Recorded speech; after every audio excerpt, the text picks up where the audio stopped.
Hey everyone, welcome back to Gilded Reviews. Outward has been taking up a good portion of my time lately, and I wanted to give you my top 5 reasons this title is worth picking up. Outward is not going to be for everyone. There is a lot of traveling with no fast travel. Your location is not displayed on the map, and the melee combat can be hard to get used to. Needless to say, many people will find a lot of things they hate. However, I absolutely love this game. I would just suggest watching a full review of Outward so you can decide if this is the right game for you. Anyhow, let's go ahead and get started. Up at number 5, we have not being able to die. I wasn't sure what to think of this mechanic, but after playing the game, I found it to be a decent change of pace. The little blurb that pops up after you die lets you know what happened while you were blacked out and why you are where you are when you wake up. Sometimes you wake up at the closest city, sometimes things are worse and you just die again, and every now and then it opens up an entirely new quest chain or gives you access to a chest with some fancy loot. Granted, this is definitely better early on in the game. After you rack up 50 or more hours, they can get a little redundant. Fortunately, at this point, you are dying a lot less often. Either way, it's a fantastic mechanic and makes the overall difficulty of the game much more manageable. Moving on to number 4, we have a massive world with multiple places to explore. This is pretty self-explanatory. The world is larger than I anticipated, and it is rather fun to find areas off the beaten path. The side missions take advantage of this as well, sending you through multiple zones that are drastically different from one another. The zones are also cleverly laid out with easily recognizable landmarks, making navigation a little easier. I will touch more on this later, but basically for a developer this size, it's truly impressive. The downside to this is that there is a lot of traveling, and without fast travel, that makes for some long trips. Thankfully, if you are playing on PC, there is a hotkey for auto run. Up at number 3, we have the story. So Outward takes a different approach to the main story, and I love this aspect of the game. After a short jaunt along the beach and a quick mission, you are given the choice between 3 main storylines. From what I can tell, they all start out pretty different and slowly converge on one another, drastically increasing the game's replayability. This is more of a personal thing, and with the way the game is built, it does lean towards a more grindy approach. However, it is a lot of fun for those who just want a game they can mindlessly explore. To make things easier, after creating a new character, you can transfer silver and items via split screen. This could be an exploit that gets a patch at some point though, so don't rely on it too much. Up at number 2, we have the multiple classes Outward offers. From different weapons and skills to multiple types of mages, this game offers players a lot of options. The skills can also work together in ways that really make you want to explore different combinations. Essentially, you can get all the starting skills for every class. You then have 3 unlocks you can use to get to the master tier level skills. This allows you to create different combinations and gives you another reason to replay through the game. Overall, I have really enjoyed messing around with different builds, but mages seem to be pretty overpowered, especially once you get a full set of mana reduction gear. The warriors and melee characters are at a disadvantage, at least until they get some better gear. Melee combat is rough and it takes some getting used to. It's stamina based like Dark Souls, but the combat mechanics don't work as smoothly as I would like. There are also bows, but when I tried making an archer, the bow system was glitched out and I would repeatedly lose the bow I was using during combat. So I wanted to wait to play an archer until that was fixed. And the number 1 reason I think Outward is worth picking up is that there is no hand-holding. This game has the right amount of quality of life improvements, and it does a fantastic job bridging this gap between giving the player too much information and letting them explore on their own. The autosave feature keeps you from save scumming your way to victory, while the map forces you to pay attention to your surroundings. The survival mechanics are also well thought out, and they don't feel forced or take away from the overall experience. Now, there are a couple of reasons why these things appeal to me. For one, I am all for taking away save scumming. This makes the game less replayable and gives you the freedom to do whatever you want without consequence. This isn't always a bad thing, but with games like this, choices can make an impact, and sometimes it's better to see where those lead. Secondly, in order to figure out where you are going, the developers had to make sure landmarks were recognizable. This forces you to pay attention more than you typically would with a waypoint marked on your map. At first, I hated this, and I had a hard time getting around. But once I got out there and explored, I started to remember where things were and how to get there. This drew me closer to the game in a weird way I haven't felt in a while. I mean, there was a time when I took notes while playing RPGs, but that was quite a while ago. Outward makes me want to do that again, and I didn't realize how much it helps attach you to a game.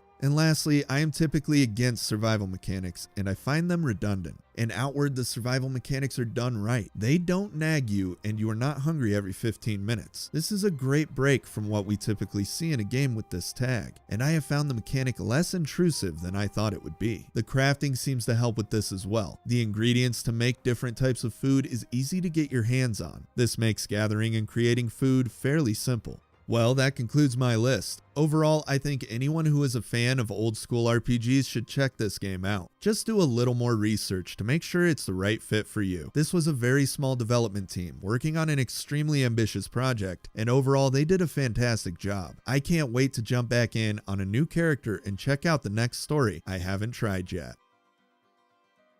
Hey everyone, thanks for watching. Seeing a small team like this create an adventure this fun is great, and I can't wait to see what the developers do next. Anyhow, thanks again, and remember, if you guys liked the video, throw me a thumbs up, check out some of my other content, or consider subscribing. It really helps me out.